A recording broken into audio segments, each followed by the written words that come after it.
अच्छा, आज हम लोग स्टार्ट करेंगे इलेक्ट्रोलाइसिस, जो कि CBSE, ICSE, West Bengal class 10 तीनों में है।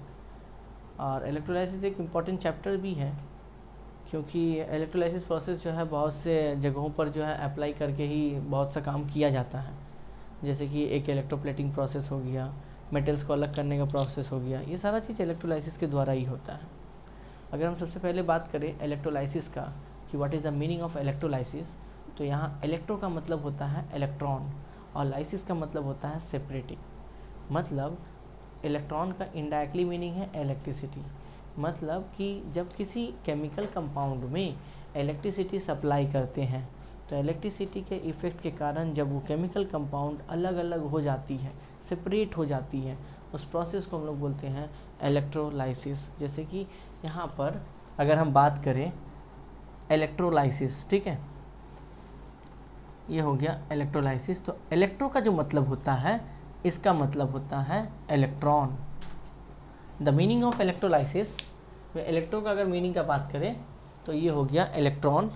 और जो लाइसिस है, ये लाइसिस का मतलब होता है सेपरेट, ठीक है। मतलब किसी भी केमिकल कंपाउंड में अगर हम इलेक्ट्रिसिटी पास कर रहे हैं और इलेक्ट्रिसिटी के इफेक्ट के कारण वो केमिकल कंपाउंड टूट के अलग अलग हो जा रही है, उसी को हम लोग बोलते हैं this process called electrolysis. Example के तौर पे अगर हम बात करें H2O को सर अगर आप लीजिए तो यहाँ पर जो है इलेक्ट्रिसिटी सप्लाई करने के बाद ये H+ और OH- आयंस में टूट जाती है, ठीक है। अगर HCl को लीजिए तो यहाँ पे क्या होगा, H+ एंड Cl- आयंस में क्या होगा, टूट जाएगा।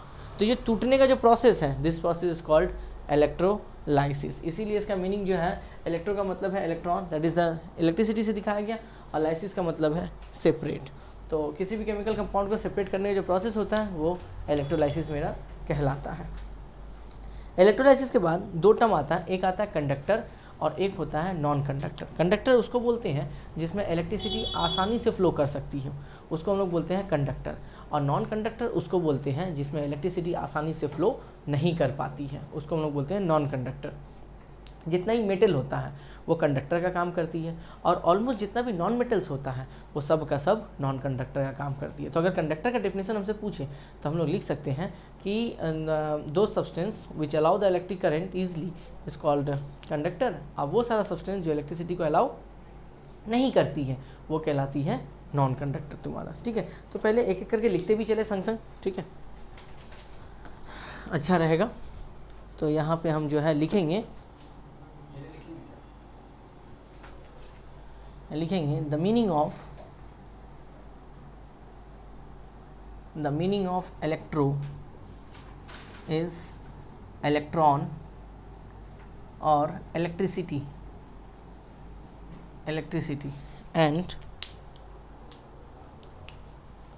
and lysis means separating।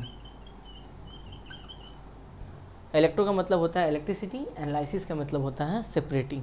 Electricity के हेल्प से जिसको सेपरेट किया जाता है, जिस केमिकल कंपाउंड को अलग अलग किया जाता है, उस प्रोसेस को ही हम लोग बोलते हैं दैट इज इलेक्ट्रोलाइसिस, ठीक है।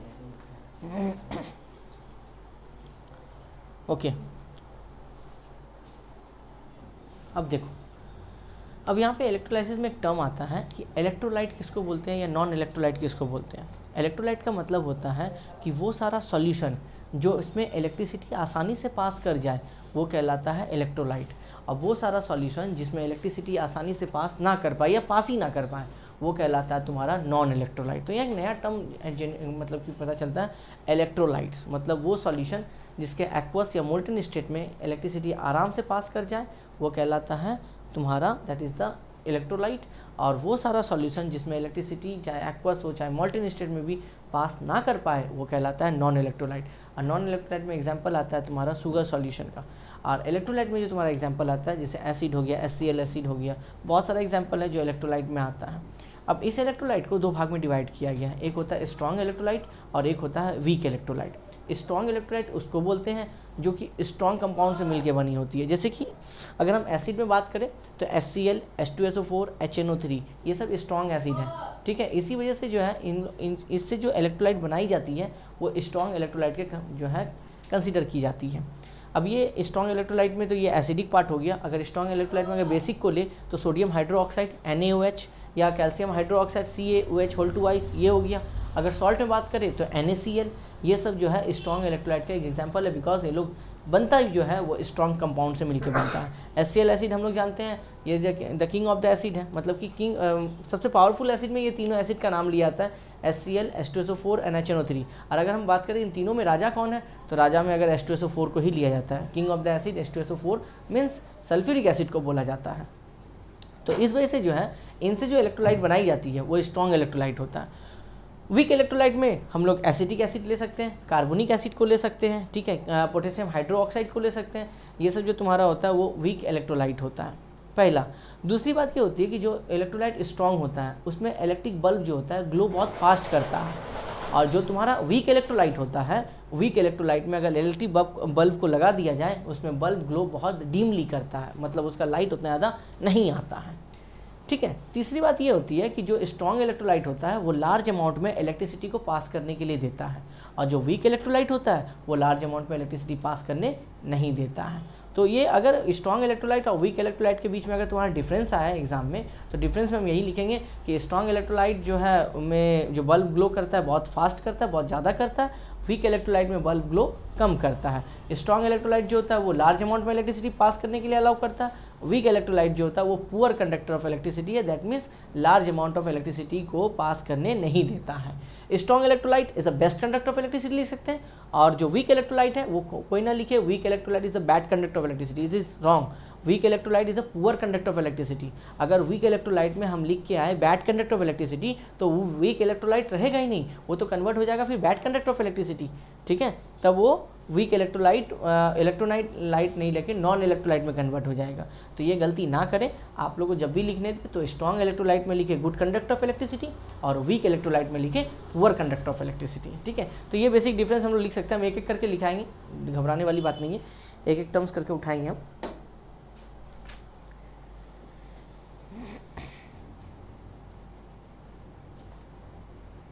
ओके अब एक आता है तुम्हारा वोल्टामीटर, कुछ बेसिक टर्म्स हैं। वोल्टामीटर, वोल्टामीटर जो है वो कंटेनर, जैसे कि हम लोग चाय बनाने के लिए सस्पेन का यूज़ करते हैं, भात बनाने के लिए हम लोग जो है क्या बोलते हैं उसको कुकर भी ले सकते हैं, या बहुत जन हड़िया बोलता है, ठीक है, हांडी भी बोलते हैं इसको, ठीक है। तो इसको हम लोग यूज़ करते हैं, तो वो एक कंटेनर हुआ, ठीक है। दूध रखने के लिए कटोरा का यूज़ करते हैं, कटोरा एक कंटेनर हुआ। तो वोल्टामीटर या इलेक्ट्रोलाइटिक सेल को ही वोल्टामीटर बोलते हैं। ये अगर डेफिनेशन पूछे तो बताना कि वो कंटेनर जिसमें इलेक्ट्रोलाइसिस का प्रोसेस होता है वो कहलाता है इलेक्ट्रोलाइटिक सेल या वोल्टामीटर। फिर से बोल रहे हैं, वो कंटेनर जिसमें इलेक्ट्रोलाइसिस का प्रोसेस होता है उसी को हम लोग बोलते हैं दैट इज़ वोल्टामीटर, उस कंटेनर को हम लोग बोलते हैं वोल्टामीटर, ठीक है। इसके अंदर दो जो है रॉड डाला जाता है, आयरन रॉड, और इस आयरन रॉड को हम लोग बोलते हैं दैट इज़ द इलेक्ट्रोड, ठीक है। एक होता है कैथोड और एक होता है एनोड।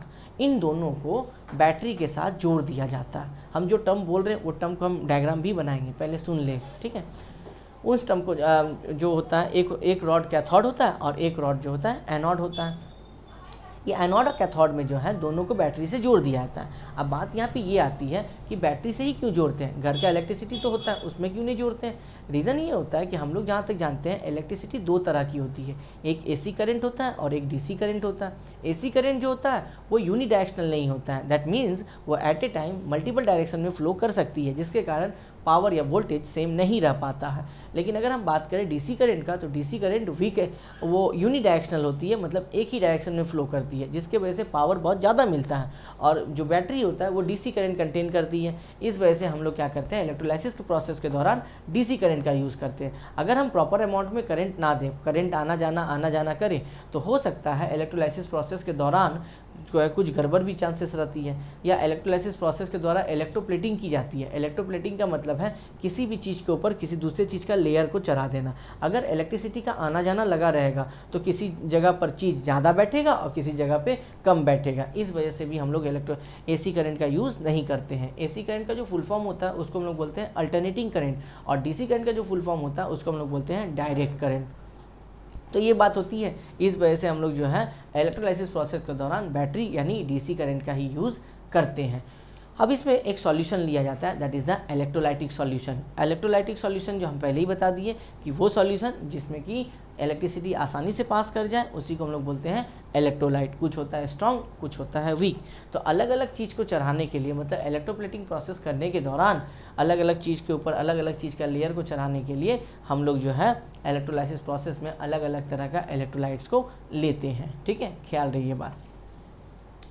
तो इतना था इलेक्ट्रोलाइसिस के वोल्टामीटर्स के बारे में। अब यहाँ पे कुछ चार्ज जनरेट करती है, किसी के ऊपर पॉजिटिव आता है, बता देंगे, किसी के ऊपर पॉजिटिव आता है, किसी के ऊपर नेगेटिव आता है। जैसे तुम्हारे नॉलेज के लिए बता दें कि वो जो 2 रॉड डाला गया था जिसका नाम हम इलेक्ट्रोड बोले थे, जो कैथोड होता है वो कंटेन करता है पॉजिटिव चार्ज, और पॉजिटिव चार्ज को हम लोग बोलते हैं कैटायन। और जो सेकेंड वाला जो रॉड होता है वो होता है एनोड, और एनोड हमेशा कंटेन करता है एनायन चार्ज। अब बात यहाँ पे ये आती है कि कैथोड के पास खुद का पॉजिटिव चार्ज है, तो वो बैटरी के नेगेटिव पोल के साथ ऐड होगा, यानी नेगेटिव टर्मिनल के साथ उसको जोड़ते हैं। इसीलिए कैथोड कंटेन करता है पॉजिटिव और बैटरी के साथ कनेक्टेड होगा नेगेटिव टर्मिनल के साथ, और एनोड जो होता है वो कंटेन करता है एनायन, दैट इज़ नेगेटिव, तो वो बैटरी के पॉजिटिव टर्मिनल के साथ जो है वो जनरेट करेगा। इसीलिए बैटरी में चार्ज कैथोड के थ्रू इंटर करता है और उससे आयंस निकल के एनोड के थ्रू फिर क्या होता है, बैटरी में वापस चला जाता है। तो इस तरह क्या होता है, चार्ज का आना जाना जो है लगा हुआ रहता है। ठीक है, तो ये प्रोसेस जो होता है कंटिन्यूसली चलते रहता है। तो जो पॉजिटिव चार्ज होता है उसको हम लोग कैटायन बोलते हैं, और जो नेगेटिव चार्ज होता है वो उसको एनायन बोलते हैं। जो 2 आयरन रॉड डाला जाता है, एक होता है कैथोड और एक होता है एनोड। कैथोड कंटेन करता है पॉजिटिव, एनोड कंटेन करता है नेगेटिव। इसीलिए बैटरी के साथ जोड़ा जाता है कैथोड को नेगेटिव टर्मिनल के साथ, और एनोड को जोड़ा जाता है पॉजिटिव टर्मिनल के साथ। ठीक है, ख्याल रहे। अगले हम लिख रहे हैं एक एक करके। अब जो है, जो टर्म अभी तुमको बताया उसका हम जो डेफिनेशन लिख रहे हैं, ठीक है, तो तुम लोग भी साथ में लिखते चलो। पहला जो आता है इलेक्ट्रोलाइसिस। इलेक्ट्रोलाइसिस का तो यहाँ पे लिख सकते हैं, it is the process of decomposition, it is the process of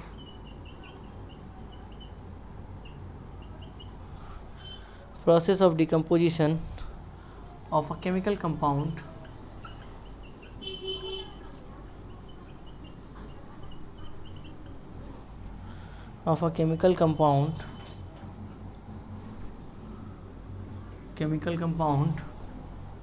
in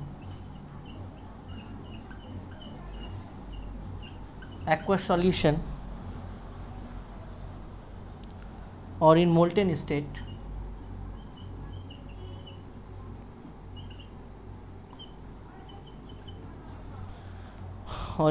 state, accompanied by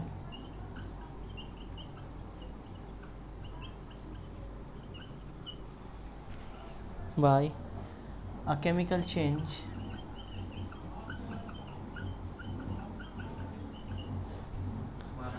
change by using electric current, by using direct electric current. मतलब कि इलेक्ट्रोलाइसिस वो प्रोसेस है जिसके जो किसी भी केमिकल कंपाउंड के एक्वा सॉल्यूशन या मोल्टेन स्टेट में अगर डायरेक्ट करंट को पास किया जाए तो उसको वो अलग कर देता है। ठीक है, इलेक्ट्रोलाइसिस था। अब इलेक्ट्रोलाइट्स के बारे में लिखें।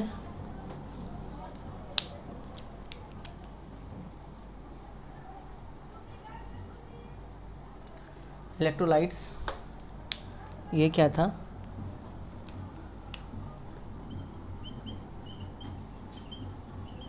electrolytes are compound which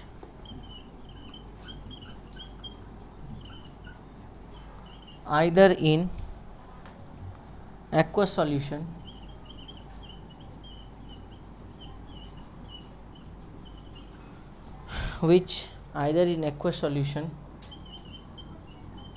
or in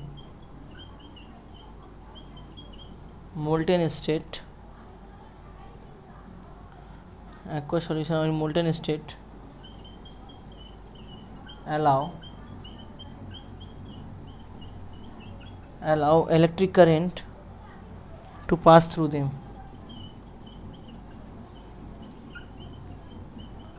to pass through them. मतलब इलेक्ट्रोलाइट्स वो कंपाउंड है जिसके एक्वा सोल्यूशन और मोल्टेन स्टेट में इलेक्ट्रिसिटी आराम से पास कर जाए, उसको बोलते हैं इलेक्ट्रोलाइट्स।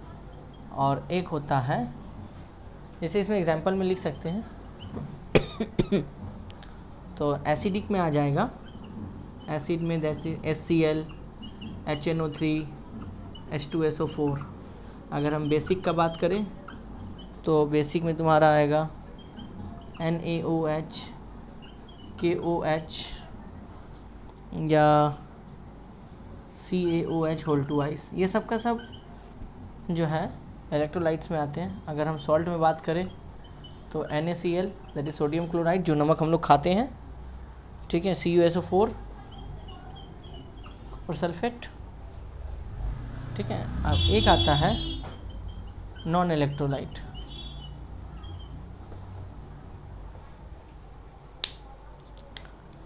ये सब एग्जांपल्स हैं, तो हो सकता है एग्ज़ाम में ये पूछे कि एक बेसिक इलेक्ट्रोलाइट का एग्जांपल दीजिए या एक एसिडिक इलेक्ट्रोलाइट का एग्जांपल दीजिए, तो आप लोग सर इसमें से कोई भी एक ठो दे सकते हैं। आप कोई एक ठो पूछा तो फिर जितना लिखें किसी में से एक ठो दे तो चलेगा। नेक्स्ट आते हैं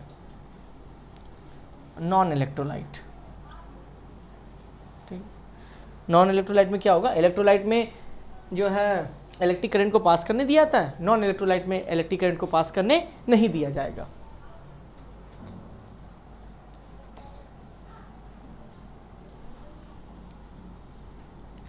It is a compound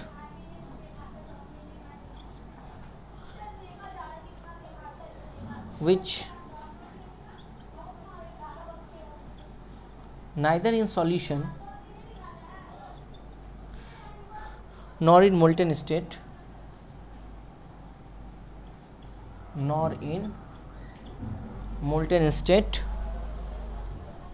allow an electric current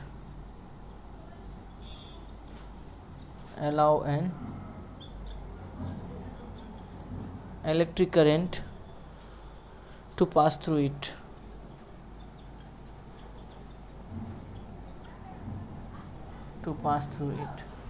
example में हम लोग लिख सकते हैं दैट इज शुगर सॉल्यूशन।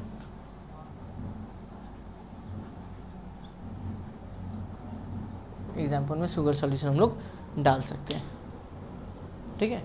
मतलब इलेक्ट्रोलाइट वो हो गया जिसमें इलेक्ट्रिसिटी आराम से पास करेगा, और नॉन इलेक्ट्रोलाइट वो हो गया जिसमें इलेक्ट्रिसिटी पास नहीं कर पाएगा। उसको हम लोग बोलते, एक को बोलते हैं इलेक्ट्रोलाइट और एक को बोलते हैं हम लोग नॉन इलेक्ट्रोलाइट, ठीक है। तो इसको नोट डाउन करें, अगले टॉपिक में आते हैं, फिर इसको मिटाते हैं। अगला टॉपिक, अच्छा अगला अब जो ना पहले डायग्रामेटिक समझाते हैं। देखो हम लोग को पिक्चर बड़ी जल्दी समझ में आता है ना। हम लोग हिमेश रेशमिया के बारे में बोलेगा पढ़ने के लिए तो नहीं पढ़ेंगे, लेकिन बोले हिमेश रेशमिया का मूवी देख तो एकदम फट से देखने रेडी। तो हम लोग मूवी देखने बहुत आ गया, तो पिक्चर देखने में बड़ी मन लगता है हम लोग, है ना।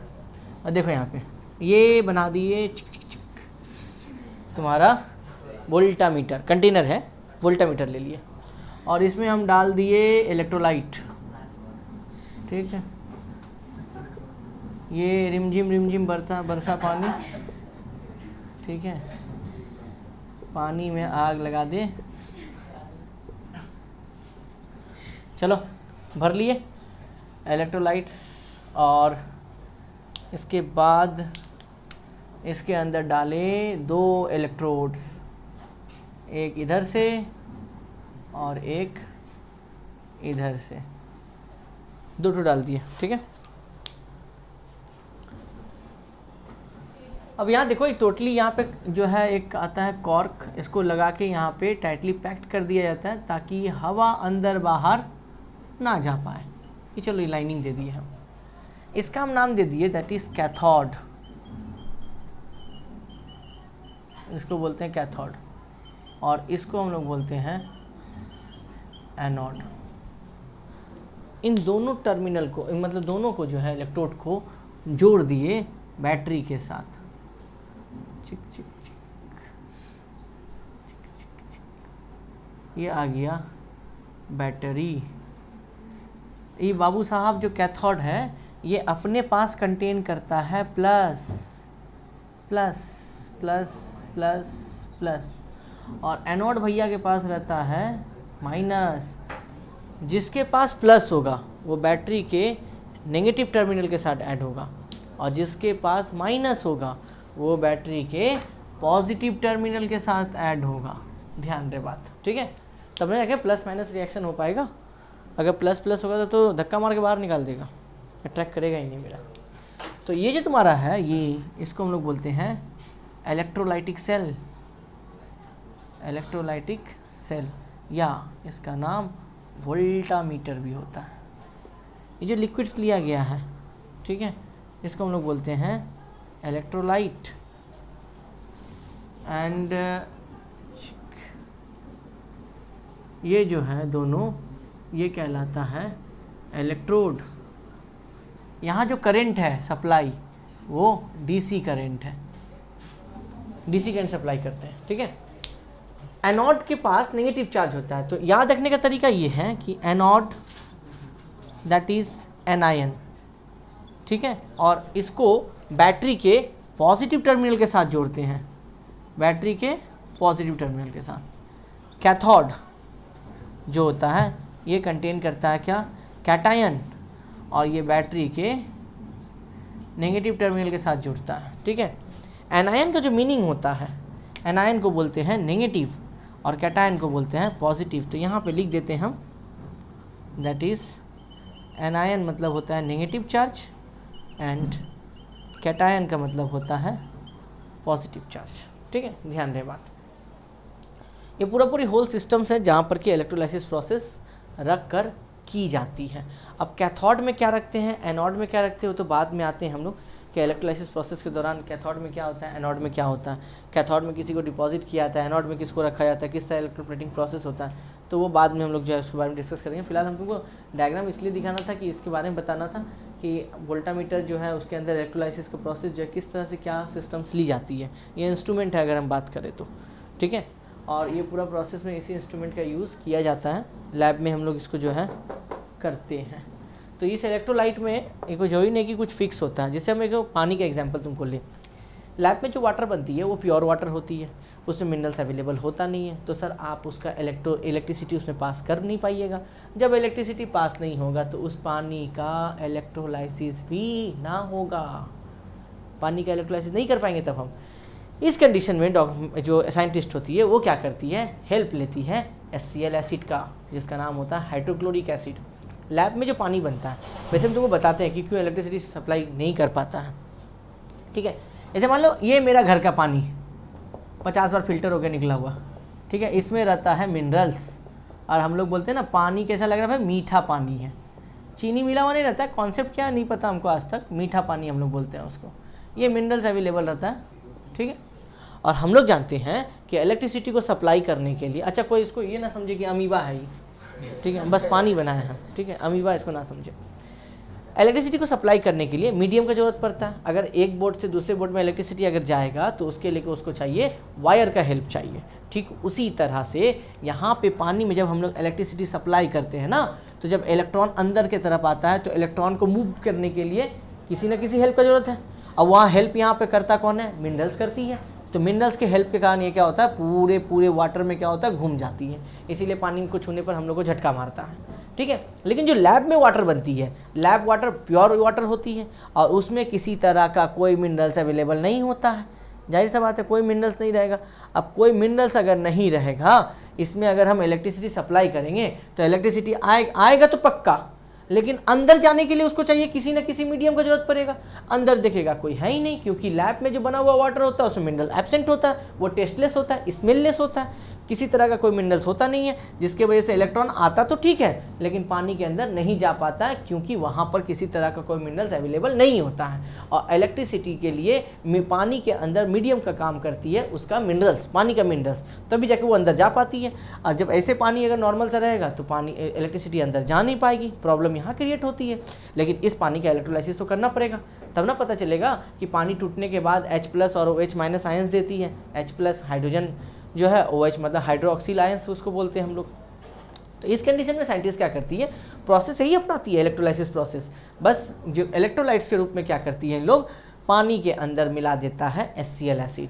HCl एसिड जो होता है इसमें आयंस होता है H+NOH- आयंस। और हम ये बात पहले ही बताए हैं एसिड बेस पढ़ाते समय कि वो सारा कंपाउंड जिसमें H+ आयंस है वो एसिड कहलाएगी, और जिसमें एसिड है उसमें इलेक्ट्रिसिटी फ्लो भी करेगी। तो इसका मतलब जब इसमें एसिड मिलाते हैं तो यानी पानी के अंदर पूरी तरह से क्या होता है, मिनरल्स आ जाते हैं। मिनरल्स आने की वजह से इलेक्ट्रिसिटी आराम से क्या होता है, पास कर जाता है। पास करने के कारण पानी का जो है इलेक्ट्रोलाइसिस क्या होता है, बड़े ही आराम से कर दिया जाता है। H पानी को तोड़ के H+NOH- आयंस में क्या होता है, तोड़ दिया जाता है। ठीक है, अब जाहिर सी बात है, नॉर्मल सा रखो ना, मान लो घर में मेहमान आया और घर में बहुत से लोग भरे हुए हैं, तो मेहमान आराम से घर के अंदर आएगा, खाएगा पिएगा जलाएगा, उसके बाद चला जाएगा। अब मान लो मेहमान आया, घर में कोई ना रहे, ताला मारा रहे, तो मेहमान क्या होगा, रिटर्न घर चला जाएगा। तो यही होता है प्योर फॉर्म ऑफ वाटर में। प्योर फॉर्म में वाटर में मान लो इलेक्ट्रिसिटी आ रहा है, मेहमान आया, लेकिन वाटर के अंदर में क्या है, कोई भी अवेलेबल नहीं है, घर खाली पड़ा हुआ है, तो मेहमान रिटर्न क्या होगा, अपना ही घर जाएगा जब घर में कोई नहीं है तो। लेकिन मिनरल वाटर में क्या होता है, पूरा फैमिली भरा हुआ रहता है, आराम से मेहमान अंदर चला जाता है, खाता पीता अपना बाप का ही घर समझ लेता है कुछ देर के लिए। ठीक है, मनमानी भी करने लगता है कभी कभी, और हम लोग ये सोचते हैं कभी पनौती यहाँ से निकले तो जान में जान आए। ठीक है, ऐसा होता है हम लोग भी कभी कभी सोचते हैं। ठीक है, हाँ, कभी कभी कुछ अंकल लोग बड़ी यही बदमाश अंकल लोग इंटर कर जाता है, जिसको अपने से ज़्यादा सामने वाले के लड़के का बड़ी चिंता होने लगता है 10 मिनट के लिए। इतना चिंता, बोलते हैं शर्मा जी का लड़का 95% लाया। ठीक है, ये शर्मा जी, पांडे जी, ये सब जो है ना, इन लोग का लड़का बड़ी 95-96 लाता है। आसाव जी का लड़का कुछ नहीं करता है। ठीक है, गुप्ता जी का लड़का कुछ नहीं करता है। ये प्रॉब्लम्स है। तो शर्मा जी का लड़का, शर्मा जी की लड़की बड़ी फेमस है मार्केट में। ठीक है, शर्मा तो चलो कोई बात नहीं। तो अब तो समझ में आ गया होगा कि क्या इलेक्ट्रोलाइसिस प्रोसेस में जो है ये कंटेनर सब लगता है, सब कुछ लगता है, सारा चीज़। ठीक है, तो पहले इन लोगों के बारे में बता देते हैं। डेफिनेशन लिख लो, तुम लोग नोट्स बनाने में तो बड़ी माहिर है, मोटा मोटा पोथा बनाने में, तो पहले नोट्स बना लेते हैं। ठीक है, फिर हम लोग इलेक्ट्रोलाइसिस प्रोसेस भी देख लेंगे। ठीक है।